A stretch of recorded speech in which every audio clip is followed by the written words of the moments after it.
So.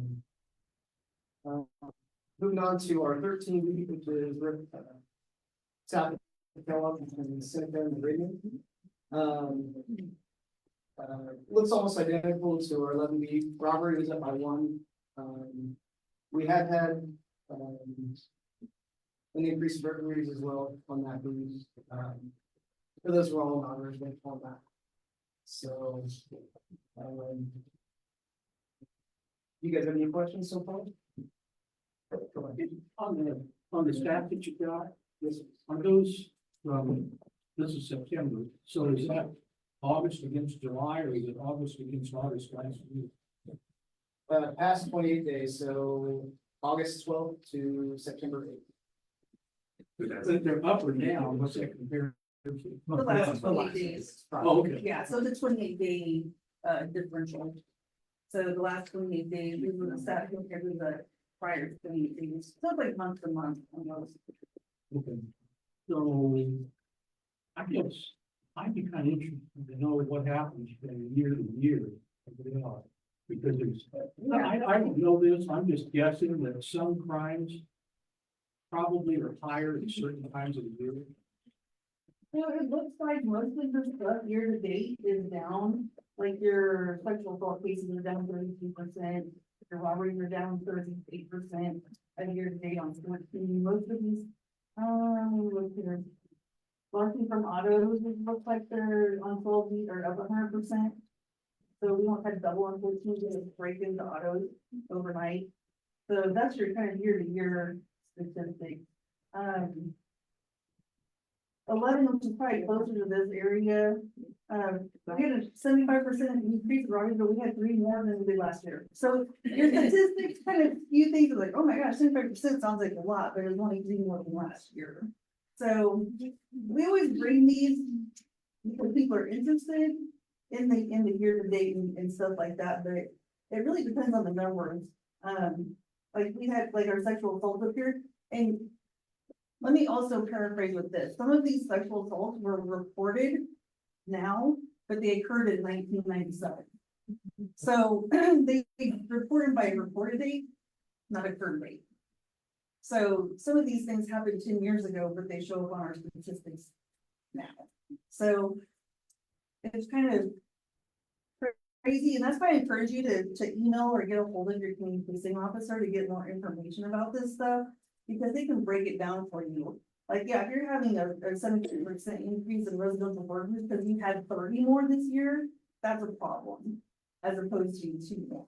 So I would really get a hold of, if you're from North Side or West Side, get a hold of your CP officer and really dig into that. If you're kind of a neighborhood association or a home association, they can give you all the detailed stats for your area.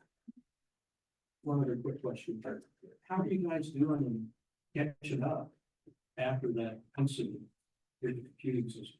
We're almost completely back to normal. There's a few things we can't do, like we can't use those USB things. Right Yeah. now, it's like, nope, not using those, but we're almost everything is back to normal, and we're keeping up to date on reports and stuff. So that's why we finally have these after about 3 months we didn't have these. So all the stuff you guys are recording on big cheap tablets. Yeah. Thank you. Yeah. And then, I believe we have another question back there. Well, I'm in North Riverside. Did I understand correctly that that's under that? Yeah, so he will be next. He's north side, so he'll be up and he'll be able to talk about your area. We're both in the west side area. Any other questions? So are you the west side area with Delano, or is that? Delano is us. Okay. Yes, it gets really weird along the river. Yeah, So I got a quick question. What's going on with when there's 911 call and need some assistance, that it takes like 4 or 5 hours to get somebody there? if it's a property crime and not an emergency situation, sometimes those calls are holding because we just don't have the staff, to be honest with you. I'm just gonna be honest. Yeah. I had someone with the mental illness breakdown talking suicide, and the person up and walked away, but I was sitting with the person, Yeah. calming them down for like 2 hours. And we're even pulling from other bureaus. I know this morning we were pulling people from East Side that were clear at Rock and Douglas to come help us with calls. I was just curious Yeah. how understaffed you guys are and wanted to appreciate you, but Yeah. I had to ask trust me, that. when you're just as frustrated when we get to a call 4 hours late, and he's like, where have you been? Like, I am so sorry, you know, you're stuck on a robbery or a death call or something, and, you know, we try to, we understand, but it is frustrating with us as well. Is that a situation where he should call 988? Well, if they're talking about suicide, that's a somewhat priority call, so, I mean, it's something we should absolutely call 911 for, and something, if it's something where we can get one of our ICT units out, it's kind of like our combo staff with. Mental health professionals and officers to go to something like that instead, but we only have 4 teams right now. Yeah. And they don't work. They don't work weekends. Right. So, Yeah, That's no help. and, I mean, they are helpful because they do handle Yeah, a lot they're of ready. that. did you guys also get, where, I'm gonna just say it, close address, 306 North of Damien, where there was a car wreck that happened this Saturday. That there was a vehicle that went over the railroad tracks doing 75 miles an hour, hit one truck, beamed it off, and then hit the tow truck, and the person got out and escaped. Yeah. They probably don't have a driver's license or a warrant. We'll talk Yeah. about that coming up next. Actually, so, I have Okay. a question. yes, So you're gonna be, the community person that we contact. And somebody was saying something about 914 or something for suicides and whatever. Where did those new numbers come from? Are they on a website or? you know, I've never heard of anything except 911. Yeah, everything is 911 driven, because dispatch has to know where we're at all times, and they're the ones that relay the addresses, so 911 for everything. Okay. Yeah, okay. So. But are you over at Custer and Newell? I'm the West Kelly Hotels, generally speaking. Okay, so who would be the Custer and Newell? We're interested in St. Paul and Sheridan, So that's Central to Second. 14Z, and the new officer for that area is Dave Perkins. Dave Perkins? Yeah, but he goes by William Perkins, so, I will get his address to you and I'll write it down for you and bring it to Okay. you, okay? Thank you. You're welcome. Questions? Good job, Doug. We just have a couple of events I wanted to mention coming up. We have our second chance Thursday coming up, October 24th here. It's gonna be from 9 to 4. So if you know anybody that has a driver's license that's suspended, has a traffic warrant from the city of Wichita, has traffic citations, they're like, I just don't really have the money to pay for them. We can set up payment plans with the court. We can get rid of those warrants. We just sign the court date as long as it's not criminal like DUIs. And then the DMV's there, and so as long as you have a payment plan and some things in place, they can give you a temporary license until you make those payments, and then once those are paid off, your license becomes valid. So it's a great program. We've been doing it for about a few years, but I have flyers on the table if you want to grab them, if you know somebody. We'll be here all day. We're not taking anybody to jail unless it's a homicide. So if you have a homicide warrant, don't show up. But yeah, traffic citations, come out and we can help you out and get your license squared away so you're back valid. What are they, again?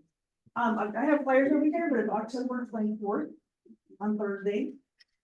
Here. So, we'll, won't take much of your time. We'll let, so this is Little Soto, this is Big Soto. So. But thank you guys. I'll take so. All right, so I was here first. So. She didn't say first soda, she did soda. I did. Senior soda. Basically, I wanted to talk about some burglaries that have occurred recently, by recently, I mean, in the last 2 weeks. Over specifically in North Riverside, it looks like there was 5 that were reported. One was domestic related, with ex-girlfriend. So there was an arrest made there. I know of one that was this morning about 6 a.m. over at Twin Lakes, where they made an arrest there. The other ones, I'm still looking for video on those. If you live in those blocks, I left cards on your doors. So please call me if you can check out those. But basically, one was a forced door where they actually forced the front door open. One, the back door was not secured, so, I don't know if they were able to push it open or whatnot. It says they were having problems with the locking mechanism before. So, another two were windows that they left, unlocked, so they were just able to push those open. The locks on these are, one was a TV, the other ones were some change. One was an Xbox with a, energy drink. So. Like I said, still looking for video. I have video of one guy and I sent that up to our officers to see if they can identify him, so. That's all I want to talk to you guys about. Just please lock your doors. Lock your windows. If your back door doesn't work, figure out a way to get it to work. Because really you don't want someone to put in your own room. Very invasive, someone going through your stuff. So, does anyone have any questions for me? Yep. We'll have Judy in the community and I'll look into it on Saturday, so it's fun. Thank you guys. And it's a easy moment. Thank you. Next up is library report. Yes.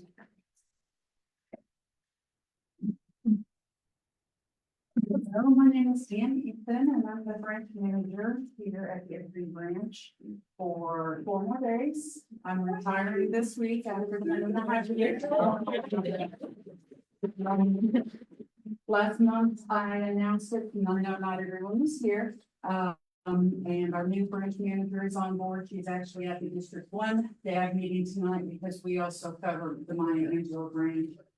And they're getting renovated starting in a couple of weeks. So I know the board over there is going to have a lot of questions. But her name is Sierra Kelly, and so she will be here from here on out, or this month on out.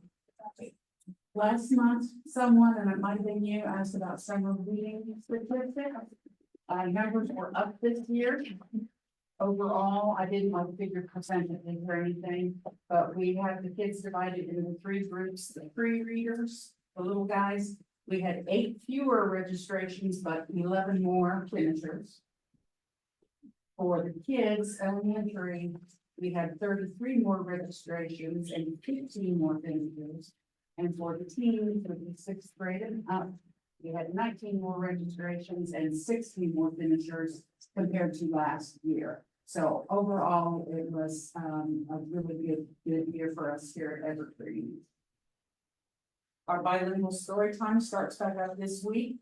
It's Thursday mornings at 10:30. We have 2 bilingual librarians on staff. We had more than 2 bilingual staff members, but the 2 staff members who do the story time are both bilingual. The story comes off in English and Spanish.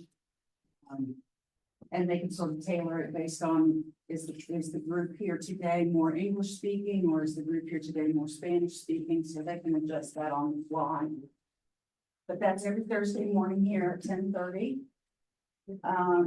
Starting today, we turned on automatic renewals. So if you're a library user and you check out a lot of things and you have a hard time keeping track of when your things are due, and do I have to get online and see if I can renew this, that, or the other thing, as long as there's no holds on the particular item you have, the computer's gonna automatically renew it as many times as it allows, which is 2 times. If somebody has a hold on it, it will not renew it, and you'll have to bring it back on its due date. But we just turned it on today, so I haven't had a chance to hear how that's working, but I look forward to not having to keep track of my due dates quite so closely. And last but not least, next week or so, we will be having birding backpacks. We've had a lot of new things added to the collection, what we call the Library of Things collections, things that are not books.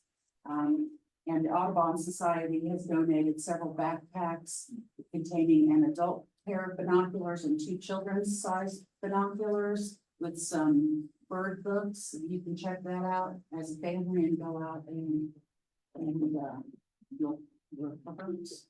That's about all I've got. Any questions? We appreciate you, and we're gonna miss you, so thank you. I will miss you all. We're not gonna be part of that. Next week, I'm going to the Bluegrass Festival in Winfield. I wasn't able to go last year because I didn't get my vacation request in to me in time. Of course, someone else requested that week off, so, yeah. Enjoy yourself. Thanks.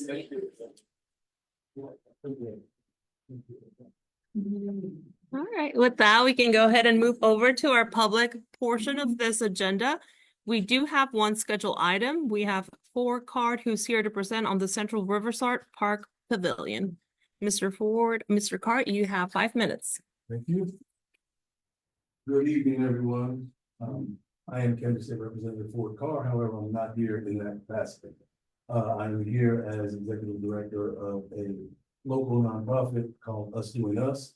And two of our core values are community and family building, which is why I stand before you today.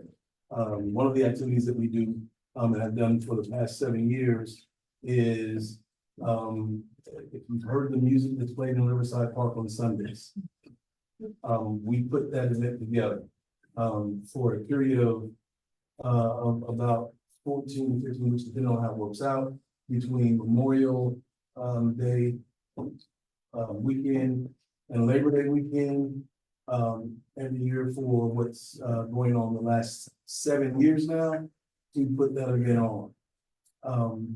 The reason I'm here is that what we would like to do is we would like to add an activity platform down in that area of the park that is just adjacent of Stackman Drive. I believe there's a short, and excuse this particular rendering. I clearly didn't have the software to open the rendering that was sent to me, so we had to kind of put one together that would at least give you an idea of what that would look like. And I think she has one there.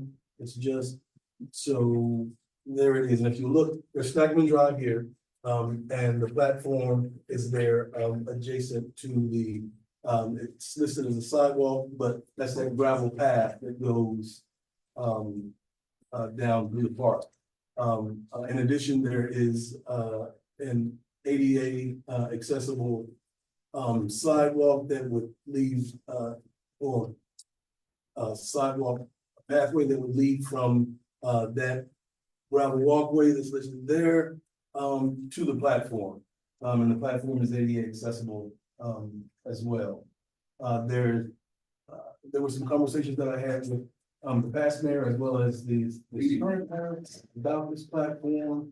The request was that we attempt to keep that at a figure that was below $15,000, and the city will go through its normal bidding process for this. But I did get a bid just to be certain that we could get that done for less than that $15,000. And I text that as well for the members of the board that might want to look at that. But again, that would be a process that will take place with the city. I'll make this just as quick as possible, and I'll stand for any questions.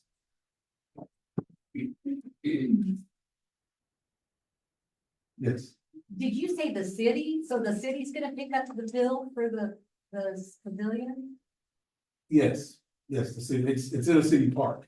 Yeah, So- oh, I'm well aware of where it's Yeah, at. it's, So you said your organization uses it from May through September? Is that what I heard you say? roughly May through September. So for May through September, it's only gonna be used by, No, we just, so my organization rents the park, that particular portion of the park. well, you don't rent that now. Yes, Oh, you do? yes, we rent that now. And we have rented it for the past, like 7 7 years. years. So, I mean, it's, that is open for anyone's use. Just that we'll utilize it on the one day of the week that we rent it during the period of time, that we rent it. Well, my only concern, well, I have several, but one of my concerns is the fact that you have an ongoing event going every Sunday from May through September. So that pretty well takes away every Sunday from the rest of the community, correct? Correct, For May through provided, September. provided that they don't rent it in front of us. There's always that possibility. But normally, I'll rent it somewhere, in early January, between early January and early February. So that kind of locks it in, but it's the same, process with anything that you rent, in the city. Yes, there was a question back there for. Yeah, I was wondering, so that, is there electricity there currently? There is no electricity there, there won't be electricity there. So it's not amplified, Either. No, what my organization does is we bring out generators. And we power everything with the generator. and what kind of activities are there? All we do is we play amplified music. That's it. And what's the impact on the neighborhood? I'm not familiar with the organization, So if, all my questions. so it's okay. So if we walk back, through the history of what took place in Riverside Park, that park used to actually be the, park that was, the most accessible to the African American community. Before the redlining and things of that nature that came in and moved the African Americans out of that particular part of downtown, that was the park that we frequented. Personally, I can go back, 40 plus years. And I have history within that park. There are other people who can go back even further than that. For those that don't know, there used to be a host of activities that took place there. The portion of the zoo was certainly more active than it is now. You could rent paddle boats there. There were all sorts of things that took place. At some point during the 90s, the city decided that it wasn't something that they wanted to do. For whatever reason, I've got my own assumptions, but you can make yours. And so they did everything that they could to move that particular part of our Wichita residents out of that park. And that's when the change came in. They changed it from a one-way street to two-way. They removed the parking lot and some other things that's when we got the roundabouts. However, I won't delve on that portion of the past. I'm only looking, moving forward to the future. And so, that was one of the reasons that I decided to reinvigorate that, and try to reintroduce the community back into the park. It's probably one of the most utilized parks, in the city because of that now, and certainly on Sundays. And my organization has absorbed all that cost. What we're looking for some help from the city to build back. And so I think my question was about neighborhood impact on the top line of the music. Is there any? Is there any impact? Define what you mean by impact. Well, it's music, so I don't know, is it at, during River Festival? When I lived in Riverside, we can hear the music. It is amplified music. If that's the question, it's amplified music, and you can certainly hear it in those areas of the park. And I can answer that. I'm sorry I'm late to this meeting. I live in the 800 block of Litchfield, and I'll tell you that Sunday is nothing but amplified music inside my home. I have a lot of concerns about this because my husband and I didn't even know this was happening and happened to drive through there several weeks ago. And there were cars parked on both sides of the street and in the grass. There were card tables set up and people were playing cards in the street up against the curb. There were people wandering back and forth from car to car to car, not paying any attention to the safety of cars that were going down the street.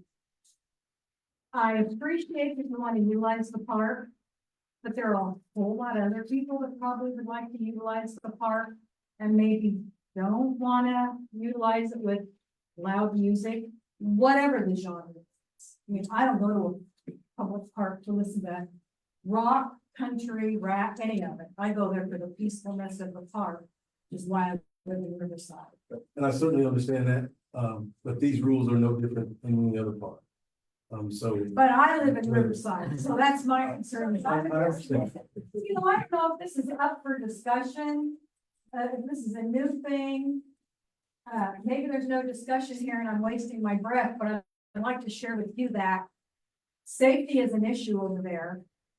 There's people setting up card tables in the street, playing cards, parking on both sides of the street, making it a one-lane street. Then there's all the other park that it could be put in away from that curve of the street. Perhaps you could move it more into the park where it wasn't going to impede the flow of traffic. But yeah, then it might. Can I address that? No. That probably should have been something that was addressed with the city years ago when the city decided to move those particular members of the African American community out. But now you're asking for a structure to be built. So I don't think, I have great concerns about this and what's gonna do to use of the park for everyone else. I mean, I appreciate your plight. I get it. I don't consider that a plight. And certainly we've built other things, for instance, the splash pad is right there. But they don't amplify music for, you know, London Bridge for me to hear from until 11 o'clock at night. I mean, it is loud. It's actually until 10 o'clock at night. Okay, And well, it's again, Sunday, that's and an it's 10 ordinance. o'clock, and we have children who are going to school the next day. Maybe it doesn't have to be quite so long. I don't know. We're in the summer. The school, if school is started, it's for a week. That's the reason that we do it in that block in the summer. There's a lot of people who do things though in the summer. They have to get up for going to work, whatnot. I'm not trying to throw a wrench in your plan, but maybe we can have some perimeters for safety and the use of everyone being able to use the park, not just the group that was put out 20 years ago. I certainly understand, and I'm considerate to the fact that you feel like that the one day of the week, for a period of about 4 hours is taking up all of the time in the park. But I would contend to you that it's not. I didn't say that, did I? Well, you said that for more than just one group. Do we have any other questions or comments from other members of the public? We can go ahead and go with Vince, you're next. Quick, understanding that a concert promoter is not responsible for the attendees of the concert, what outreach have you done with your patrons to encourage them not to park on the street where there's no parking spots?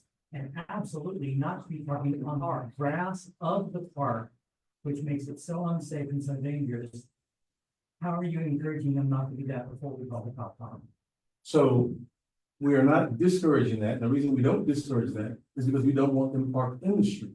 It's illegal to park on the grass. Because if it is parked in the street, I've had extensive conversation with chief of police, right? You green-lighted that? And the chief's been out there.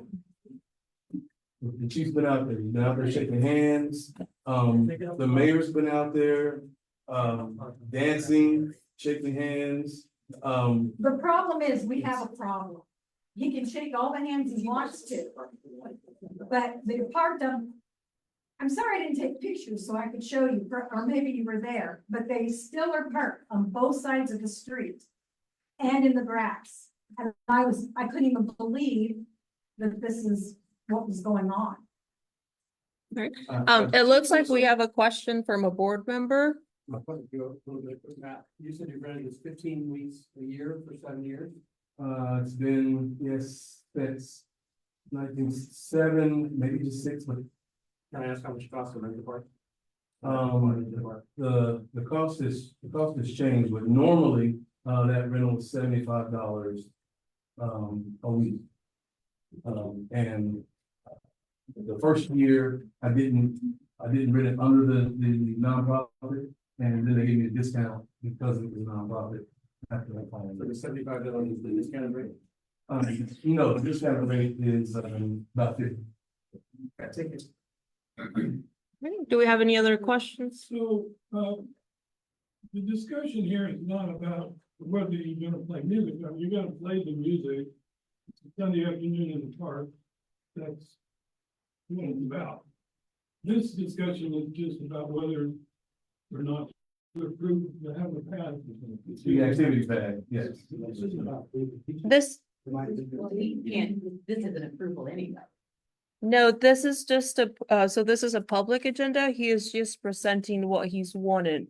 would have to get approval through the park board, I would think, and the city council, correct?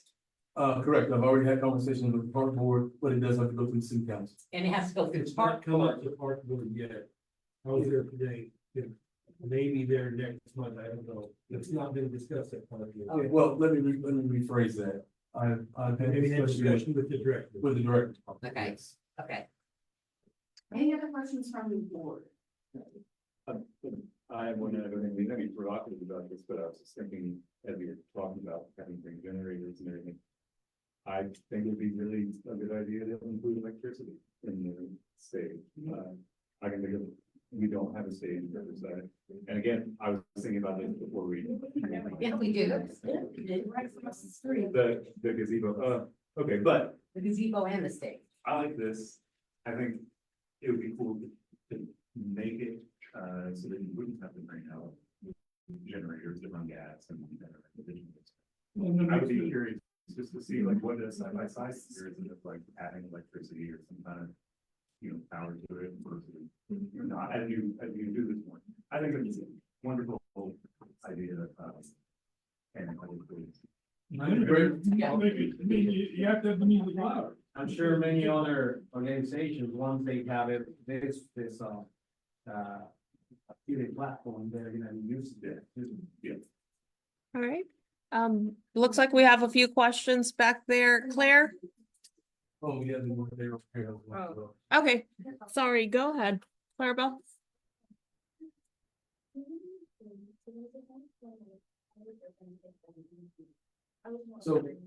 So this is a community building event. And in that, if I could brief background history, I have a young daughter. One day she said, Dad, you know everybody. I don't know anybody, because all of the kids today, this is what they do, right? They're on their telephones, they're not doing anything. So, it bothered me that she felt like she would never know as many people as me. So I started thinking about, what did I do when I was a kid, right? And so, and where I used to meet people were two basic places. We would get up and we would go to County Square on Saturdays, and then Sundays, we would go to Central Riverside Park. And that's where I met everybody that I knew that didn't go to the same school as me, that in the basketball court. But, so I thought to myself at that time, well, we don't have that for the kids anymore, right? I can go out on any given Sunday and there are 4 to 5 generations of a family that are in that park enjoying themselves. There are little kids that are running around, playing. There are people that come in and their great grandparents get out, in wheelchairs so that they can participate and be down there in the park. So I decided that I would have a reunion, to kind of bring those people back. And that kind of led to 1 week, and it led to another week and another week. And now it's, what I would consider a magnificent event. It has been an event that's been trouble-free. We self-police ourselves. I've asked that the Wichita Police Department only do light drive-throughs, because I want the members of the community to have that ownership in what they're doing. And so anytime there's an issue, that's something that's out of line, I've seen people like throwing their own friends out, for doing something that's out of line. And that's great, for me. And it's certainly for the issues that sometimes arise, in all of our neighborhoods, in all of our communities. The young people are with the old people. And I don't want to say that I'm an old people, but the younger generation and the older generation, this gives them an opportunity to, we don't have that anymore, right? It used to be in neighborhoods and communities, you'd walk through the neighborhood and there'd be, someone that was your senior that might just call you up to the porch and have a conversation. That doesn't happen anymore. This gives us an opportunity to do that. All right. Claire, go ahead and ask your question back there. Okay, I think it's a great thing. I have a problem with more permanent structures taking away open space from the park. is it not possible to even use, there are two areas already, and they have electricity. The bandstand across the street to the west, it's a beautiful area. It could have a ramp in, it has a wide sidewalk coming in already, has electricity, it's all set up for a stage. There's also the gazebo further in the middle of the park. Are those not available to you? Will they not work? And there is so much maintenance needed in that park. You cannot, I've had this experience, walkers and wheelchairs on that gravel path are impossible. It does not work. We need to get those hard surface. There, every place you look, it's metal, is healing, and needs attention. The ponds that were there need to be reinvigorated, they're well watered. The well is right there. I could go on and on. There's stickers. It's impossible to walk through that park and dog walk. We need so much maintenance there. I hate to see any money spent on your money, anybody's money spent on another permanent structure when there are two that might work and just the parking lot fill out. Can't we walk across from a parking lot, or is it already full? Depending on the day, of course, you know, with respect to the parking lot. The reason that we chose that initial location, is because of the lack of parking, right? Because you know, there may be other locations in the park, that are better. I can't say that I've explored all of those opportunities, but, I would encourage you to do that, and we have to go over with you. Or and this is history that's driving this as well, right? This is it's that still particular. Riverside, it's still Central Riverside. Yeah. You can still. I don't argue with that at all. Stage was there for. Does somebody else have a comment? Ma'am, right here? Yeah, this is kind of. In the interest of the environment, would there be a location for this in a park where the predominant number of attendees could walk to the event, so we wouldn't have all these parking issues?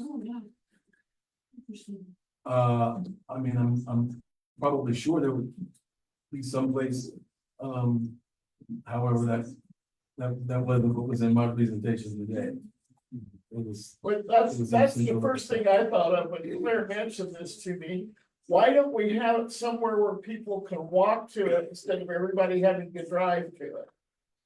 and again, you know, I'm gonna say that we chose this in this particular area because this historically is where this took place. So there wasn't any other, no other thought process involved. But you do know that's a neighborhood. It's a park in a neighborhood. Yes, it's always been a neighborhood. Yeah. Yeah. Susan? Oh, there's lots of it. Yeah, well, I mean, directly in a neighborhood, it's all I wanted to say, because he was talking about the park and the attachment, you know. Yeah. I wasn't giving bad vibes here. I was just, no, I wasn't. I was just expressing to him the concerns about the parking may have to do with the fact that it's in a neighborhood. And I appreciate all the concerns and all the questions. I mean, this is what we have now. All right. Do we have a comment back there?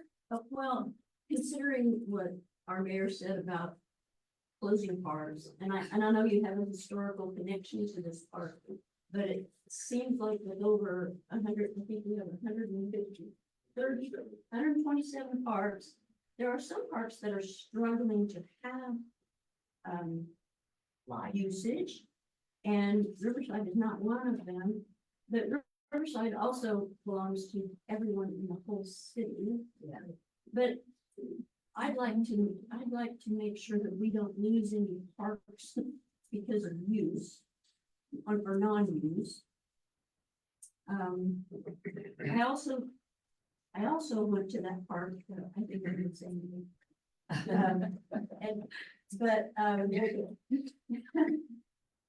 the 70s were quite different use of the park, and some of it got so rowdy that they actually, that was a point for closing the big pool over there, so, no, the history of that park does have some flaws, some shape flaws.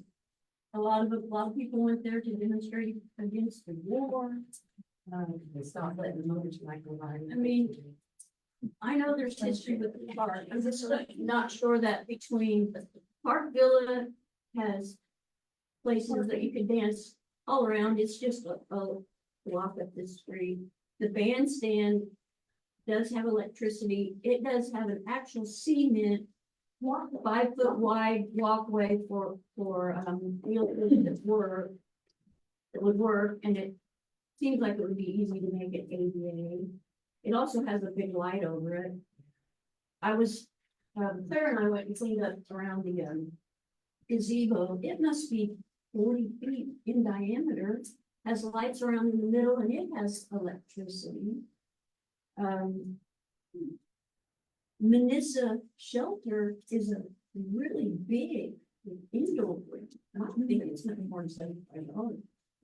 So I don't know, I just think that when we're talking about budget deficits and we're talking about people who appreciate green space, and I think part of the reason you may not be hearing the complaints that I've heard as one of the directors of the Little Arkansas Community Coalition, people tend to complain a lot on my Facebook page because they don't want to deal with the city. So we've been hearing about noise complaints, parking complaints, for a long time. And we didn't take any action because it's not replacing. But that doesn't mean it's not happening, and it doesn't mean that that we want people, I mean, music and fun. How great is that? But it doesn't have to be elevated. Quite as loud. The river has the river amplifies sound because of the flats. So you gotta be a little mindful of that if you're gonna be playing music next to the river. I'm But I gonna, think there's lots of places that you be more than. I'm gonna bring it back to the DAB. I believe Clarabelle has a question or a comment. Having this in the park allows for more, like, what you say, like, having a community from there. And I love that you have the historical background of it, it's very significant and moving that I would like to do it. And so I think having it here and maybe easily kind of throughout the years, you can create maybe a walk or maybe or like in the neighborhood. Take this in place, like so that's a lot of, I feel like there's a lot of pictures off, and I love that you're doing that. Thank you. All right, do we have any additional comments from members of the public for this agenda item? Okay, board member Angela Martinez back there. I think it's a great opportunity to build community. I think that's part of the problem today. And I realize your concerns. And I can relate. I live really up near Woodland Park, so I hear a lot of amplification sounds and music. But right, people enjoy going to the park, you know, building, it's a great way to build community, it's a great way to stay connected, families to stay connected. Some of the concerns that you have, like I said, I can relate, I get it, but those things can be addressed. But I think that we've reached a time where we need to start trying to do things that build community and build families and encourage people to come together, you know, and what's gonna happen there is it's just gonna happen, and it's going to teach our young people that, hey, that's fun, let's do that. And so, you know, for generations, they'll do the same thing, and I think that's good. So, you know, whatever part we do this in, some of us are more connected to other parts than others. I live in this community, I'm connected to Evergreen Park and Woodland Park. Back in the day, I even attended, Riverside Park, and it was such fun. And it was such a sense of family. You know, people get to know each other, they get to hang out with each other, they go back into the community. and they remember, you know, the fun that they had, so they're able to relate and get along better. So it's a great opportunity to build relationships and communities and people a different way of being. Thank you. It's already been happening for 7 years, so I don't think anyone here is complaining about what's going on necessarily. I'm not. But it's the additional structure and the cost and the, you know, well, we already have 2 structures that would work in that park. And the Because everybody comes to Riverside. It's not just our park. You know, maybe parking could be limited to just one parking side. lot. The parking lot, so it's not inhibiting traffic Or on the grass. or on the grass. All right, looks like we have a comment. We have a comment back there, ma'am, who raised her hand. It sounds like maybe some of the difficulties that we bring in if you, in your application, use that area, requested to block off the street like we're doing in the lines. To the park and the festival, to the block, like, oh, we have nothing like that. We block off, you know, portions. Then we can do that issue about free parking Yeah. on the street. Maybe that's an idea to keep it on. Certainly something to think about, you know, one of the main draws of Riverside Park. Again, from the time that I was certainly a teenager and a young adult. Part of it is you wanted to wash your car, you wanted to clean it, Yeah. and do all that you could, right? So that you could make that drive. You know, you would literally make the drive and do absolutely nothing, but turn around, you know, and you make the drive back through. You're just cruising, right? And that's really what you have with a lot of the cars there, they're cruising. Through a park. Right, so that everybody can see them and their cars. I didn't see anybody doing that. All right, well, with that, we can go ahead and thank Mr. Carr for his public item. Thank you. It looks like we don't have any off agenda items. Or is there anybody present who wants to speak on a topic that is not part of the agenda? All right, Claire, you have 5 minutes, and if you want to go ahead. I just want to invite everybody next Monday night at Woodland Methodist Church. North Riverside is hosting the school superintendent for US 259. If you would like to come, it's open for everybody. If you don't want to write down the dates, I have old newsletters with the dates for that. And the following week, we're hosting a walkthrough of Future Ready next to North High in the old Dillon store. If you're not aware of that program, please come and I will set some newsletters up there. Both the dates are in these old newsletters. Great, would love to have you again. Thank you, Claire. We'll be sharing that information on the Wichita District 6 Facebook page as well. So you guys can get that information online as well.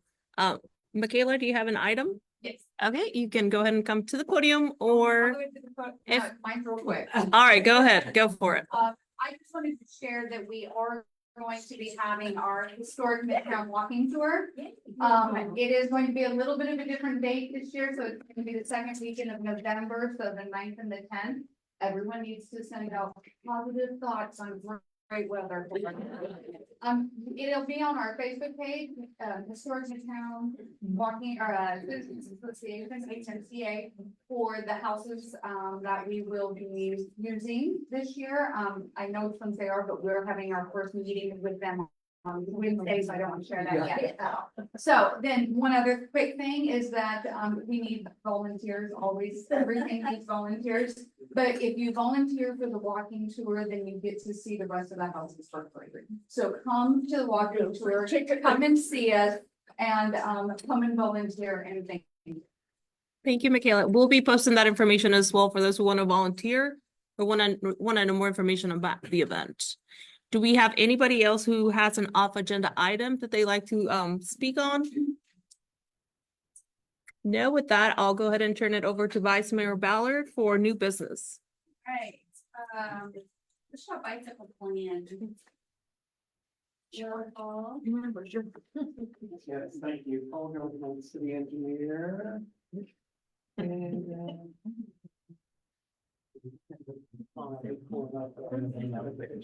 Yes, oh, I'm sorry.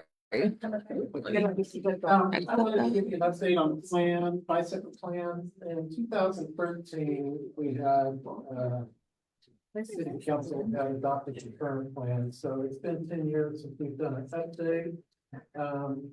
We began this process and. I'll go ahead and next it for Okay, you. Just say yeah, next. Sorry.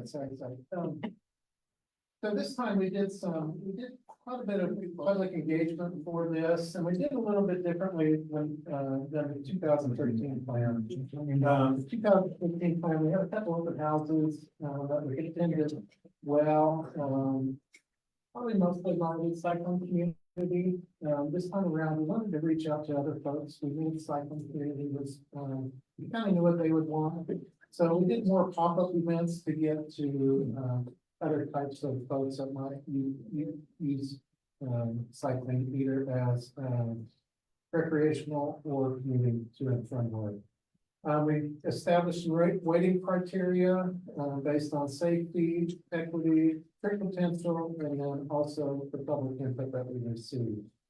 Going to the next slide. Some of the items, getting projects programmed into a bill. There's a couple ways that we do that. The Bike Ped Advisory Board each year, as we begin a CIP or capital improvement program process, they will provide us a list of recommendations. And those have been based on the 2013 plan and any others that might come up. So the last couple of years have been kind of pausing on that a little bit, knowing that we were updating this plan. So, so they'd be standalone bikeways, capital improvement program. I talked about a little bit. Opportunistic projects. Those are some that we do on arterial streets, especially in the fringe. In recent years, we've been constructing the 10-foot path on one side of the street with 6-foot sidewalk on the other side. We also work with our maintenance crews, any street overlays that they do throughout the year with the pavement preservation program, OP3 program. We visit with them, and if there are opportunities to maybe convert a 4-lane roadway to a 3-lane roadway based on traffic counts, etc., then we might be able to do that. We also look at considering adding bike lanes if it makes sense. Going to the next slide. So based on some of the criteria that we were waiting, public input, the tool design group has come up with a priority projects that were based on those public input, safety, equity, and trip potential. And within tiers 1, tier 2, there are approximately 34 miles of bikeways that are recommended for this. And I will go through a series of maps now, and I know some of these get pretty busy, and I'll kind of strip away some of the information as we go through these. So the first one on the list is priority routes or public input. So that's the peach color that you can see. Thought it was an opportunity with the Northwest Expressway way out on the west side of town. The big ditch near 235 is always a candidate that they look at. East 21st Street, West 21st Street had some. The connection from downtown out to the Prairie Sunset Trail is another kind of location. That, some of those. So in each color, you can kind of see what those are. Next slide, please. And then they looked at the safety, tool looked at safety. The darker colors is, less safe travels or, driveway corridor. You can see there's a lot of cyclists that utilize that corridor now, which has a higher crash incident, partly because there's more folks using it. Again, kind of going out towards Meridian. A lot of, near the downtown streets for most folks are on bicycles. What's the next one? So this is equity, making sure that we provide, looking at the whole city as a whole, making sure that we're providing, facilities to all users. And that may or may not be able to go vehicles, et cetera. So we kind of overlaid those, on the map as well, looking at those locations. As well. And then this, I think, is going back to all of these overlaid on that again. That shows, where the really darker colors are, where, it takes into account all of those, you can see. And then the other colors, the red, are the priority 1 network. The magenta color are priority 2. And then the greens are, existing pathways, so. You can see some of these, like, the 13th Street from Little Arkansas River over to I-135, that was on the priority 1 network, which, makes a connection. As we were leading into this, starting this study, I had told Tua that one of my goals out of this plan would be to look at connections, to get people, from one path to another, get them kind of around, make it more, inclusive.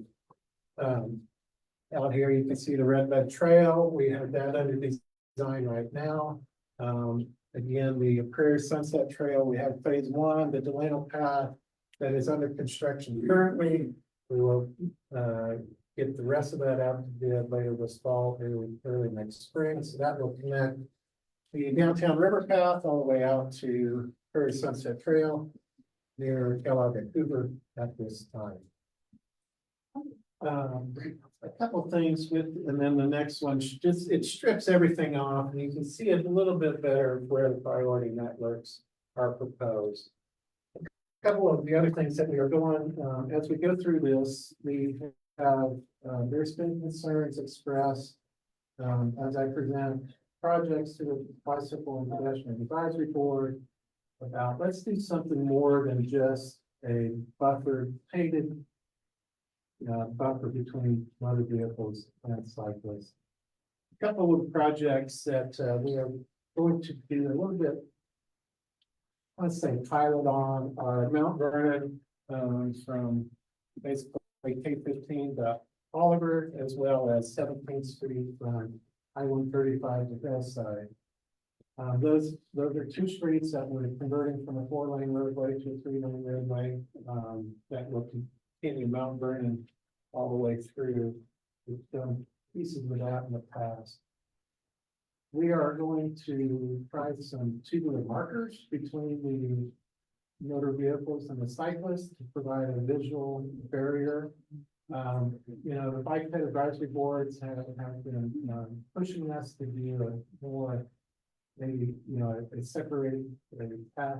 They'd like to see some curb or something more to make it more substantial, to separate those. It's really difficult in some of these existing areas where there are multiple drive approaches. So you'd be breaking that curve, quite often in order to provide access to drive approaches. So we have a few others. The Delano Path that I mentioned earlier, through Delano. Part of that's in the old railroad corridor.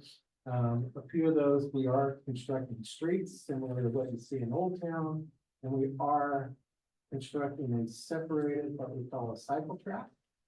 That will be on one side of the street with the pedestrian walkway on the other side. So we are trying some truly separated areas for bicycles through some of the projects. Another one that we are going to try to do, create a little bit more safer, is on 2nd Street between Main and St. Francis. We have that in the design of trans systems.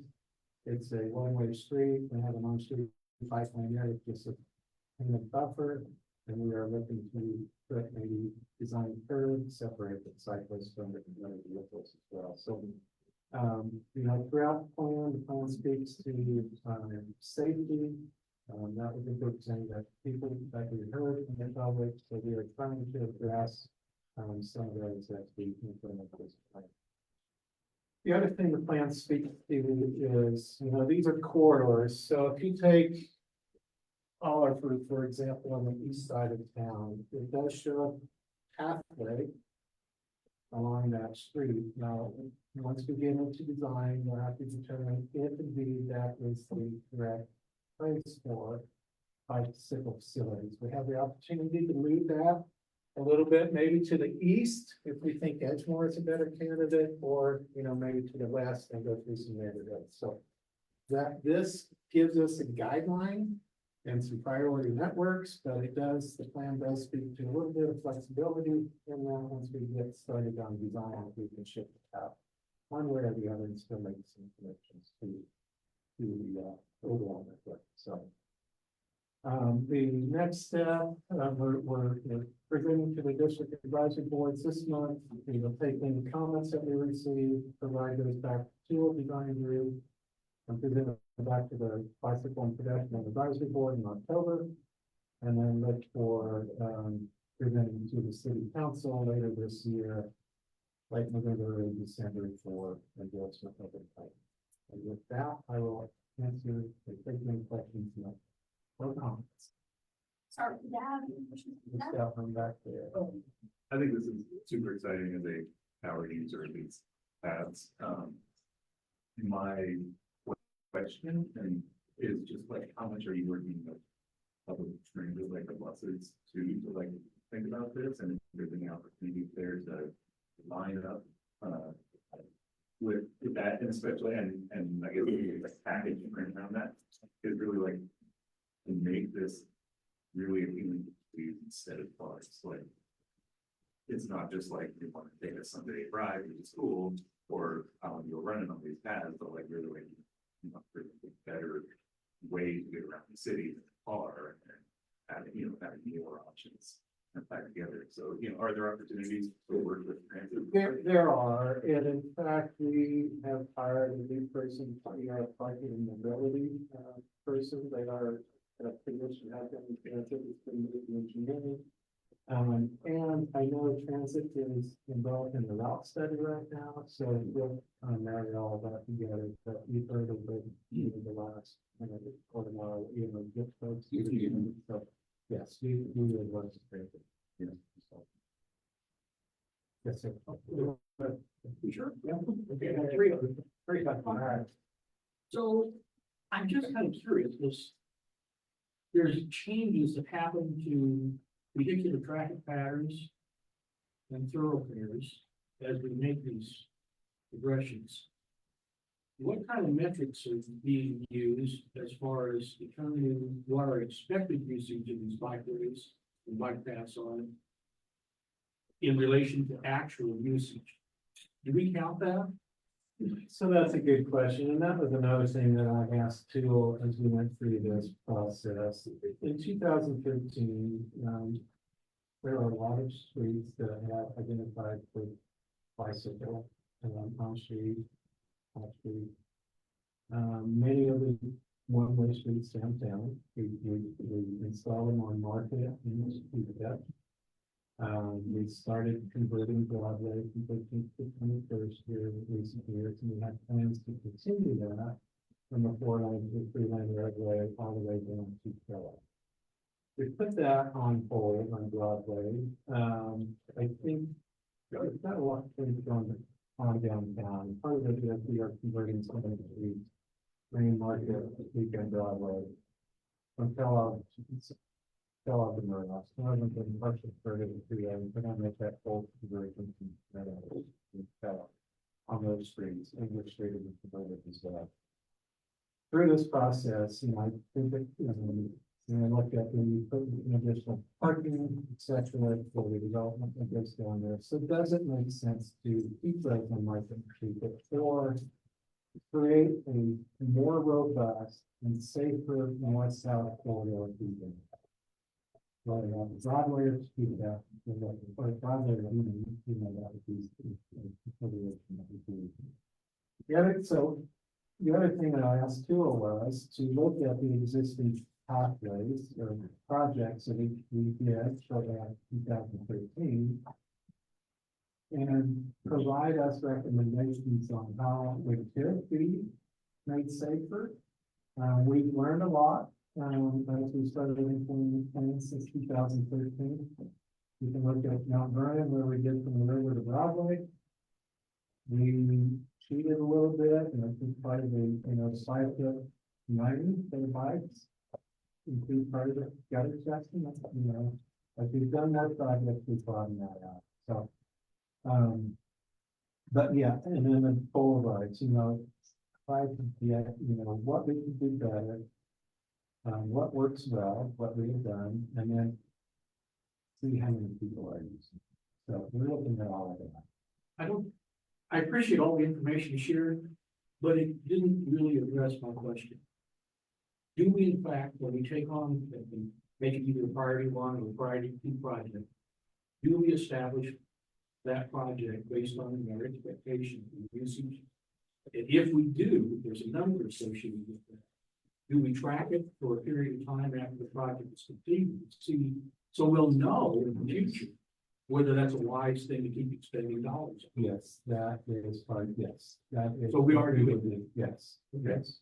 And if we want to make it a little bit more beefier in the, yes. Yeah, okay, yeah. I've got a couple more. Oh, go ahead. Okay.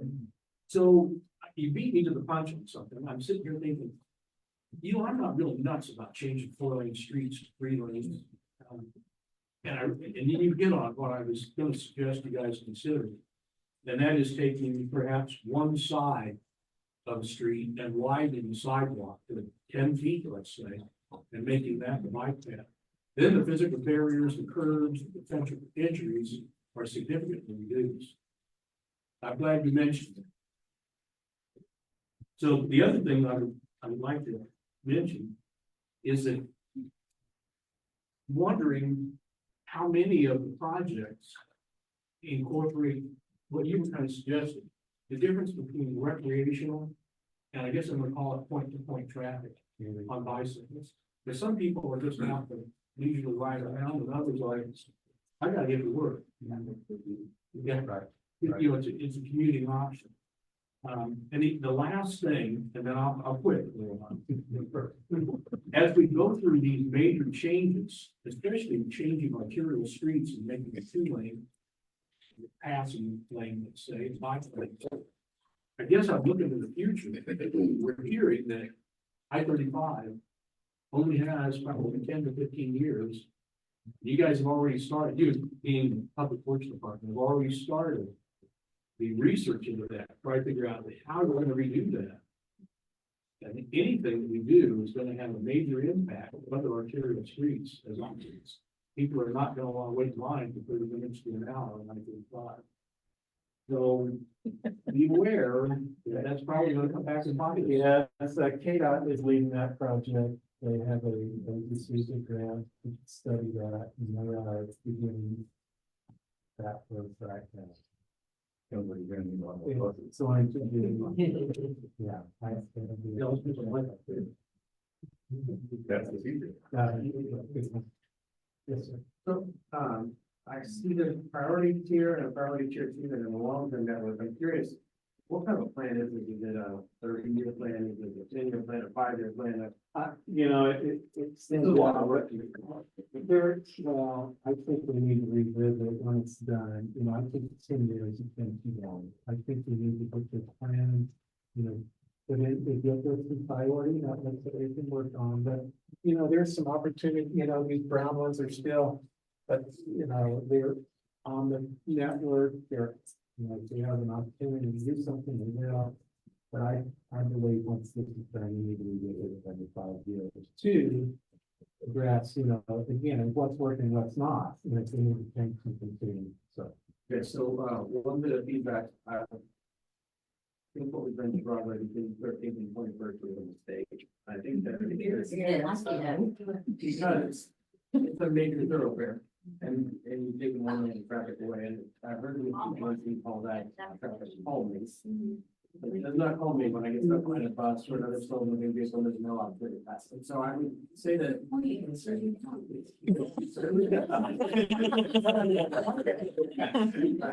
So I would say perhaps the best thing we can do for the cyclists.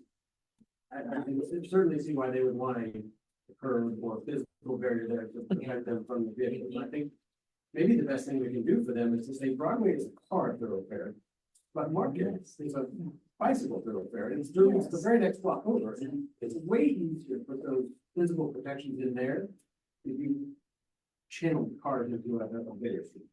But I would advise that find ways to put those close to the major thoroughfare, but maybe more block. We have talked about that, and I would disagree with you on one thing, that I would look at Main Street, because I think Main is actually wide. Oh, yeah, I mean. I think there is a lot of space here that needs to be sort of, that's, yeah. Well, I was just making a comment, we live in one, and then you live usually, so you have to bike there a lot, and being on it, doesn't get me comfortable, I mean, I just, it was in place and time where it's possible. And I think once, right, and I think once we maybe convert some of those streets to two-way down speed of slow. I think that St. Francis Street, between Douglas and Second Street, and I think that should be practically 20 miles an hour in the street. It's like narrow. So I think once you get some of these other conditions, I think it's cyclists and share with this. It sounds like a new thought to The cyclists are okay with sharing, it's.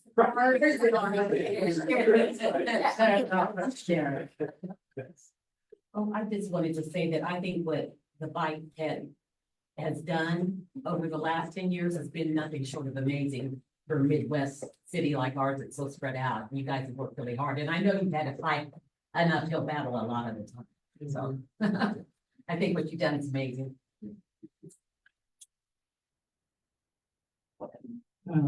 The only ones I was just going to mention, just as a bike commuter and living in Riverside, is I am very thankful for that McLean conversion. And I pulled the KDOT data on that conversion back in February. And I tracked, because I was 17 months after that was finished. And the 17 months before that conversion, there were 14 collisions. In the 17 months after, there were 6. So part, I think if we were to criticize McLean, it was also much quieter and much less stressful to drive. We have to criticize that with the acknowledgement that if we say that we wanted that back, then those 8 collisions is just the cost of doing business, which I don't agree with. And as a bike commuter, in the past, Market Street, I abandoned after Central. I abandoned the bike lane. If I took Market at all, which was rare, then I took the car lanes, because that was much safer in the bike lanes more than Central. And then once, and then at the same time when I was driving, I did everything I could to avoid Broadway.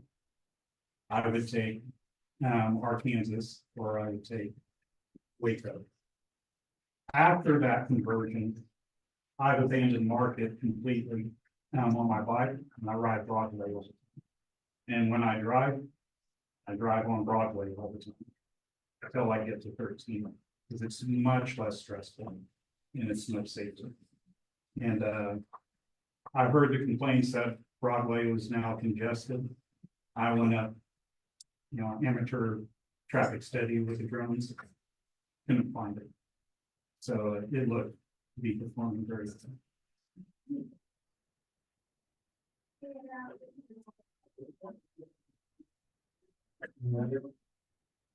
Yes. Are not all your arterial streets like Broadway, which I don't agree with him on that about traffic. But on Waco and all those streets, we're gonna make all those into that, instead of going down the parallel right down like Market, or some of it, from the north end here have bike paths, you want to do Broadway, and then there's a path right there that goes right between Broadway and the next street over, I think, and then you've got those next two streets. I think there's gonna be a lot of problems with the main streets if you take them, because already, I live on Waco. And I call that the center lane, the turning lane, a lot of people refer to it as a chicken lane. It's nothing but a drag strip, especially by North High. I see it every day, all the time, especially at lunch hour, and when the kids get out of school, it's a drag strip.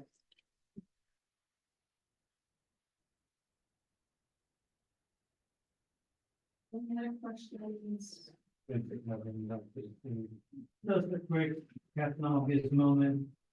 There are experienced cyclists that are a little bit more bold with where they can feel comfortable with. And there are timid cyclists who are saying, oh my goodness, there's a car that just zip by me at a 20-mile-an-hour differential. One of the things that we're hopefully doing with our Chisholm Trail Parkway through Delano is providing multiple speeds so that whatever level you're at, you're comfortable. I think I would encourage everybody, whether you're a pedestrian, timid cyclist, experienced cyclist, or driver, we've got to communicate. There's these wonderful things called turn signals, whether they're built into your vehicle, or that means your arm going one direction or another. And also for cyclists, and I am the president and founder of this club, it's not only a good idea, it's the law. Anytime a cyclist passes a pedestrian, we are required to give a verbal notice. For most of us, that is a bicycle passing on your left. If you have two headphones in your ear as a runner, we're gonna fire you over. Not because we want you, it's because you have no idea what's coming. So communication involves signals, and do not run with two headphones in your ears. You will get hurt, one way or the other. Work together on these. A more basic question, I think, for me, and maybe it's been covered sometime, but all these bicycle, I'm talking about on the roads, mainly the roads. Who is your targeted customer? Is it people who just want to ride bicycles, or is it people who are trying to commute to work? Who's the targeted customer? I think it's the latter, because as what Vincent said, a lot of the recreational riders probably don't feel comfortable riding on the street. Okay, so then I'm gonna say this about that. Maybe I'm not on the streets at the right time of day, I don't know. But I drive on lots of different streets that have bicycle paths. And quite honestly, I don't see them being used. They're not used in the streets. And when I say that, I mean, right now, for the last 4 months, I've been helping Habitat for Humanity on South Main, which is south of Mount Vernon and north of that Lincoln, or is that Ponding? Whichever that, where is that? Mount Vernon. South of Mount Vernon. Big Bonnie. And I've never seen a bicycle on it. And then when I leave, I go over to Market, and go north. I've never seen a bicycle on there, and there's bicycle lanes, and it's confusing. So all I'm trying to say, and First and Second Street, I never see anybody on. And like I say, maybe I'm on the wrong place. Broadway, I never see anybody on Broadway. So if the targeted customer is commuters to work, I don't see that it's doing anything. I'll give you just a little bit, you might be on that for about 10 minutes, maybe 2 minutes on each one of those services. It takes me almost as much time to ride my bike from my house down to downtown. So that same kind of speed that you're going, and you're doing by those places, the same kind of speed that I'm doing. So it's no surprise that you won't see, because you're going down the street for about 2 minutes, and so am I. And there's a ton of 2-minute segments during the day, right? So I mean, I think like there's some like sense of like anecdotal kind of feeling that you can get out of this, but there's also just like what I really appreciate about having, but thank you so much. I had no I'm saying that, but I appreciate having plays data because like he can go and say like, hey, you feel like you've been stuck behind that bus for years on Broadway. I go out there with my drones and I haven't seen a bus in days, right? I mean, like he can show that too. So I mean, it's a hard balance, but I say, as we're out here trying to decide what's good, like what the theme is, like I think we want people to be able to access the city in whatever ways they are, and like really again, like the bikes are really not the problem here, right? I mean, the cars are 2, 3, 4,000 pounds, huge trucks. These are the problems. These are the things that are causing the accidents, that are causing the issues on the road. And so like, it's a matter of perspective here. Like we want people to get safe trips wherever they go, and I think we can make it work. And even privilege bikes on the way too. I used to ride a bike. Now, admittedly, I'm not a young man anymore. Well, hopefully with some of these bike paths, you won't have. Yeah, but I had to get there from my house, 47th Street North and Arkansas Avenue. We'll get you like that, though. And I'm not gonna spend the time to load up my bike and try to get to a bike path. So, but on the streets, I used to ride on the street. I don't have as quick a reactions as I used to, not quite as balanced as I used to be. But people do not pay any attention to bicycles. I don't care whether you got a bike lane or not. So I get riding on the street. Now, my main point is, if this project is targeted at getting bicycle riders to ride to work, I think you're fucking winning. I don't think that's gonna happen. If you're, Riverside's not a bad drive downtown, I would give you that. But you're not gonna find people who live at 135th Street West riding their bicycle downtown to work. I could name at least. Okay, 3. I mean, what I'm saying is they have to make more than just need, that's all. I just want people that ride those motorized skateboards on the sidewalk to be fine. Thank you. I'd rather have on the sidewalk. It's good to see you. Take care. Thank you, Paul. What are we doing? Yes,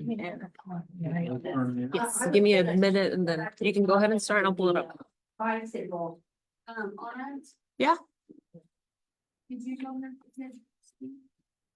that? Did you have a comment on that, ma'am? Well, I had a small talk, just, or if I can. On the bicycle? So should I go get Paul back? No, I mean, I was gonna. You can go, Councilmember Ballard, if that's okay with you. Okay. Oh, my gosh.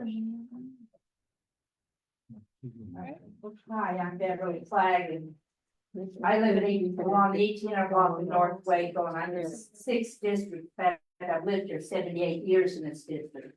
So I've seen a lot of changes, and I'm very nervous because I normally don't do.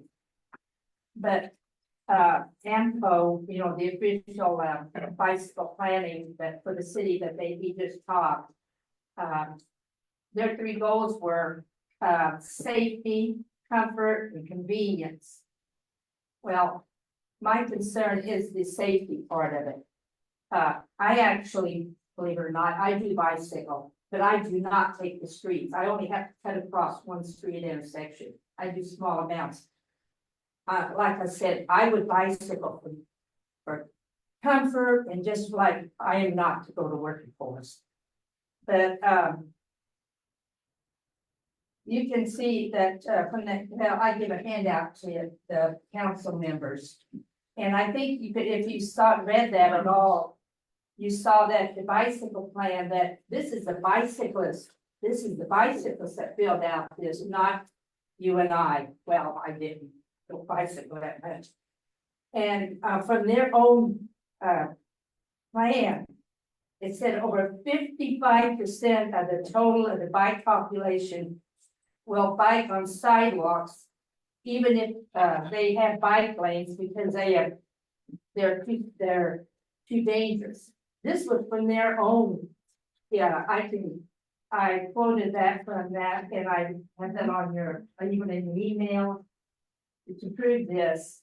So if 55% of the bike riders that they surveyed are scared, well, I should say concerned, because they just don't want 2 yellow strips dividing them from the trucks and everything else. I think we have to do something if they're going to do this. And I could go on about what they all said on that, but basically it said that they wouldn't ride on bikes if they didn't have to, and they were concerned not have to. But well, anyway, I would stress strongly that they not put the bike paths on arterial streets. Because there's not enough room, especially with what I like to call the chicken strip, but I guess there's other words for it. It's dangerous. I've seen it over so many times just on what the arterial streets. But I won't take all your time because I know this has been gone over a lot with professionals with Paul. But well, I wasn't planning on saying this, but I was out on 47th Street, 47th block of South Broadway, over the Ben store. But anyway, when I started to leave the parking lot, I thought, oh, all right, since I'm coming to this meeting tonight, I'm gonna count. And I'm not lying on this, I was shocked. I thought, okay, I'll count the bicyclists, this is about 10 in the morning. And I'll count the pedestrians. I could not believe it.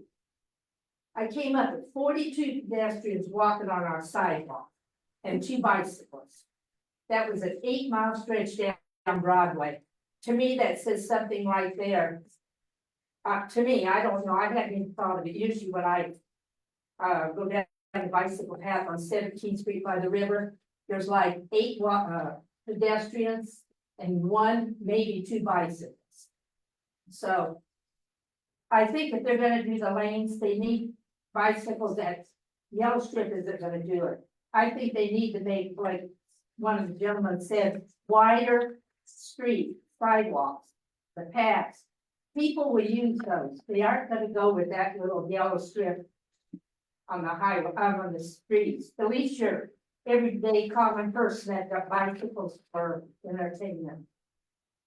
Anyway, thank you for your patience and I appreciate it.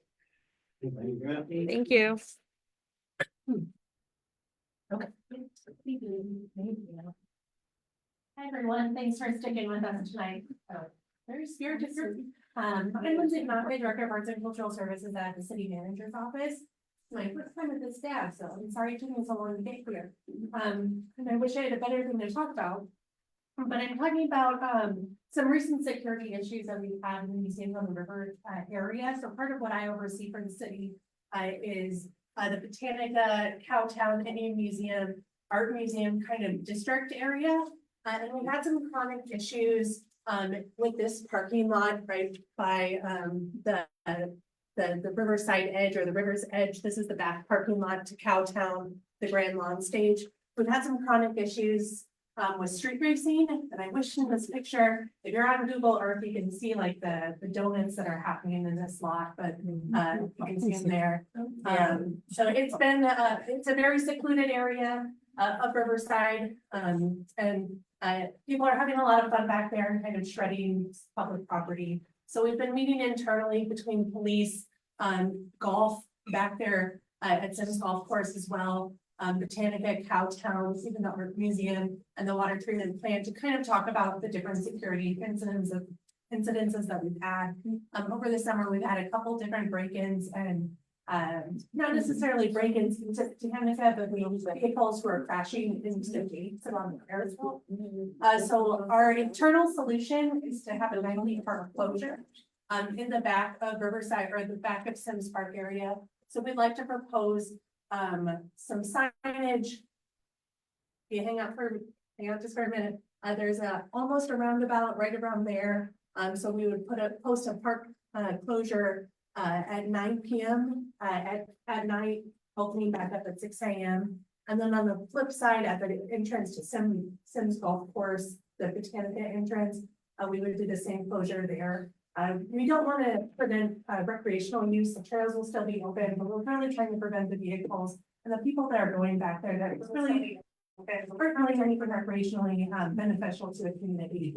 So that's our initial goal, is just hoping putting signage up gives PD something to enforce. Right now, PD is doing some increased patrolling through that area, but they really don't have anything to enforce unless there's an active crime happening. By doing what we're calling a park closure of Sunny Park, that will allow them to help get people out of that back area. It's very secluded. There's no lights back there. Unless you're there for a major event, there's really no need to be back there. So that's our internal proposal. We have looked at some permanent gate structures as well. That requires a funding source that we don't have identified. It's not to say it's out of the picture, but we'd like to start with that park closure. We selected 9 o'clock because the PD incidents that we're seeing are really, they're chronically happening between like 8 p.m. and midnight. We think 8 is a little bit too early, so we picked 9 o'clock as the first kind of go around with the time. I mean, it's up for discussion. We're going to try it and see how it works. By city ordinance, it's at the park director's discretion.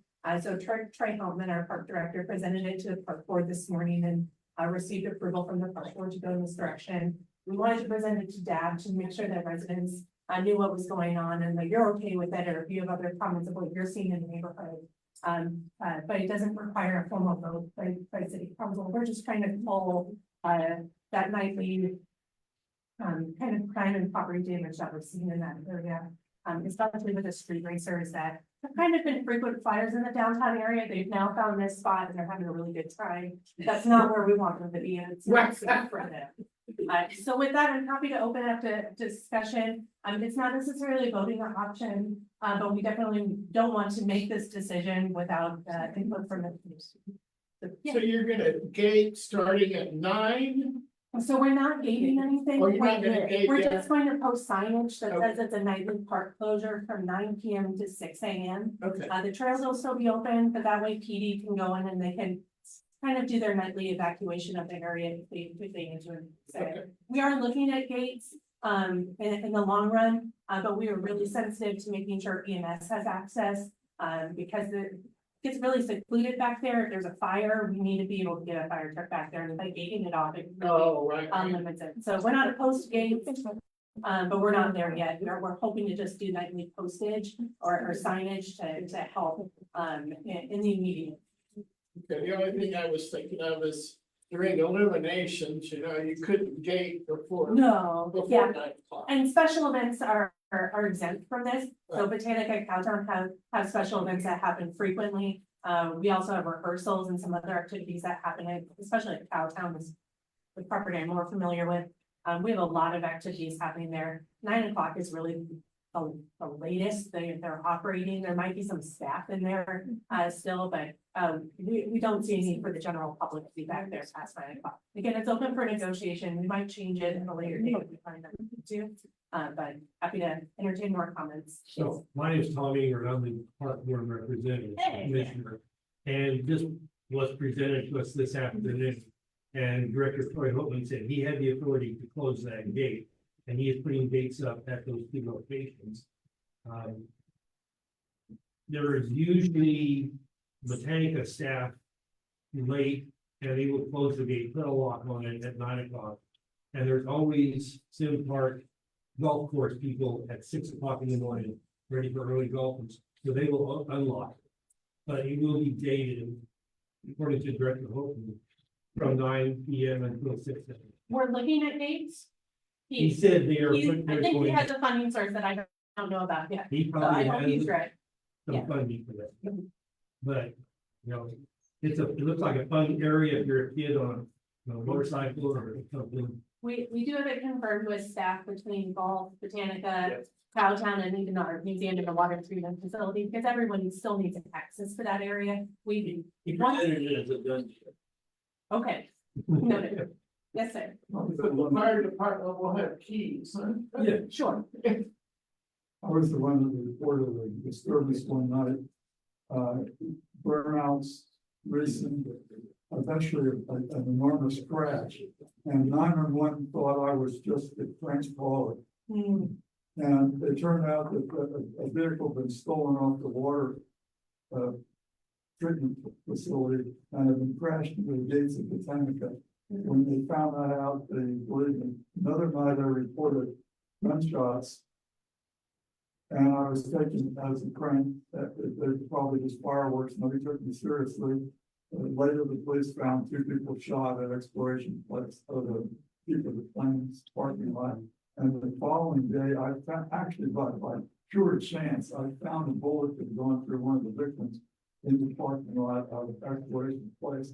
The police officer wasn't particularly interested in saving his evidence. He picked it up in his hand, which ruined his evidence, and threw it into a bunch of junk in the back of his car. The night before last, I reported a disturbance in that area. I live at 10th and McLean, right across the river. There was loud burnouts, continuous racing, and then 3 shots were fired.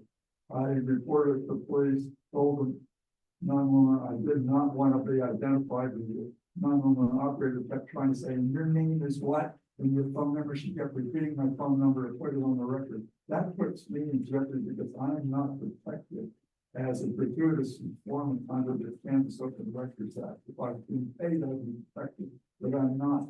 It really discourages people from giving what I declared right from the start. This is not an emergency, this is an anonymous tip. I want you to pass the forward. They violate my, and I'm not going to continue to try to give these tips if I have to deal with that kind of stuff, but it is a continuous problem that I can hear from across the river. And it keeps us up at night, with all this kind of stuff. And when there's gunshots fired in that park now, those gunshots were deep in the area where we live. So the police, I told the police, I do not want to be contacted by an officer. I don't want them coming to my door because when all the neighbors think that the police are asking me for a violation or something, the buzz goes around the time he's committed something. And all I tried to do is give the police a anything. So the police call me in the middle of the night, I'm trying to get gas police. And I got a police officer on the line, strictly in the engine and all. And I have several, I'm going to discuss with him, telling him what I've already told them. So that's the truth from Lake Florida. Well, thank you for sharing your experience and your story. I'm sorry that that's been your experience. It doesn't get better with 911. And it doesn't result in any effective police action. Well, I can't speak for the police department, but I can speak for what we're trying to do to pull exactly what you're describing. Lindsay. My staff at both Botanica and Cowtown are experiencing similar things that you are. So we're hoping that this nightly closure will help prevent incidents like that. I was a volunteer at Johnson for 5 years, and we often had to rehearse after 9 o'clock at night and put up their traces and get ready for performance. And I hate to be locked in Cowtown. We won't be locking anyone in. Cowtown staff would still have access to it. You will be talking to volunteers up to the Absolutely. Lindsay, Yeah. she has a question or a comment. When will you start controlling or closing the So we're street? hoping pretty soon, based on the feedback that I'm hearing tonight, it's okay to move forward with. The park director has made their directive, so as soon as we Probably by October 1st, possibly. hopefully, Okay. as soon as we can get signs installed, By the that week. is what we would like. Thank you. Stay home this weekend. Since Riverside Park came up earlier, would there be an opportunity to get these signs that on Stacking Drive to remind everybody that the parks are closed from midnight to 6? I can ask the Parks Department about that. I think it's, unless otherwise posted, it's, midnight to 6 a.m. or. Not dawn, just till dawn, but I can ask the Parks Department about that. Great. Riverside Park's a little bit tricky because it is like a thoroughfare, it is a driveway to get to other places. This park area, we can actually section off and close it down. There's really no after hours activity that would require you to go Well, through. really, people living on the river, hunting on the river at night, so really discourage their. Well, pedestrian access would still be accessible via the trails. Yes. Some of them have cars. They won't be able to get Thank in. you. I just have to say, I think I appreciate the situation that we're in. I just want to observe that Sin Park back there behind the golf course is already closed from midnight to the 6th, and so that's already something that police put in place.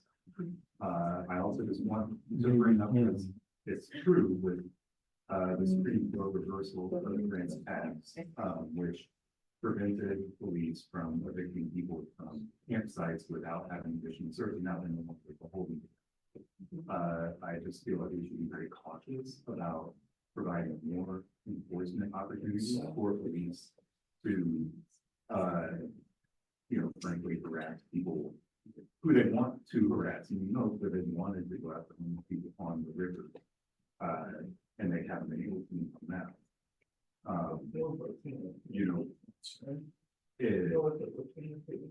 Again, maybe there's other solutions that don't require granting. There's more of a problem for cops to go in. It's very easy to make sure maybe stop motorcycles, but now they see somebody walking in the parking lot. I mean, I already know stories from Riverside where police will stop people just to find out who they are in case something happens to them. And they take their name and they take their information down in case a crime is manipulated. Yeah, I don't see that not happening. And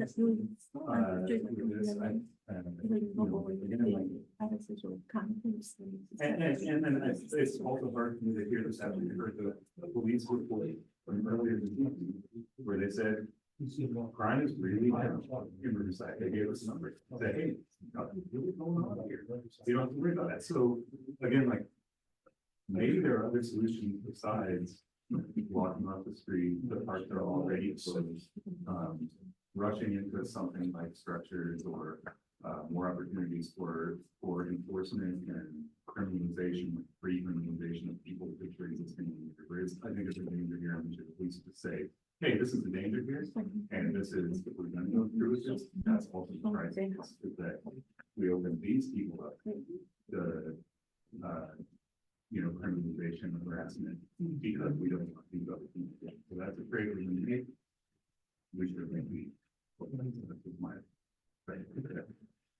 Thank you for those comments. I think you brought up a couple of points that we did discuss internally. The goal with this closure is really the street cleaning and the firearms as far as the happening in that area.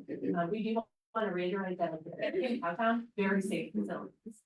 We haven't had any incidents related to what's happening in the facilities or really in the recreational use of that. The transient population that's along the Riverside River right there has not been a chronic issue in relationship to significant property damage or theft or any kind of what I would consider higher crimes.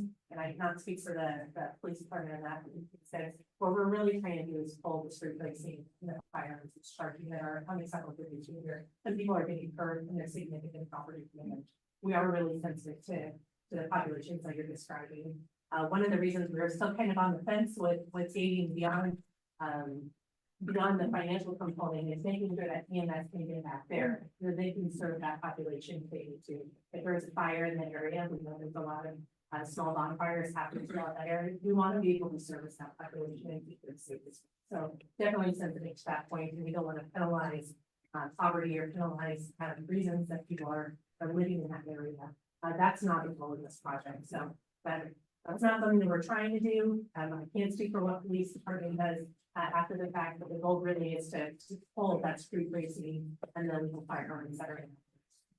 But we do want to reiterate that the tenant is exceptionally safe. There's been no incidents related to the operations or businesses. Please keep going there. Don't let the rumor to be, don't go there. It's not safe. That is not what. Awesome. Any other questions, comments? Okay. Thank you, everyone. Thank you. Thank you for being patient.